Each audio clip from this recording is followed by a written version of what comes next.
Hi, Tammy Silvers of Tamarini's. Welcome to another 60-second success video, a micro tutorial. And what I wanted to talk to you today about pressing tips. Now, you're looking at my ironing surface and you may be a bit dismayed. Oh my goodness, look at all of those stains. That happens. That happens when we use pressing products such as Best Press or Flatter. Happens when we spray, you squirt with a squirt bottle. It happens when we use steam from my iron. We're going to get those water stains. So here's my 60-second success tip for you. Use a pressing cloth.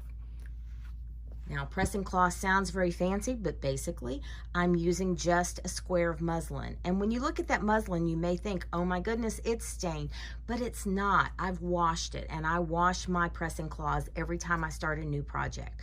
So consider using a pressing cloth on your next project so that you have your best pressing experience. Happy stitching!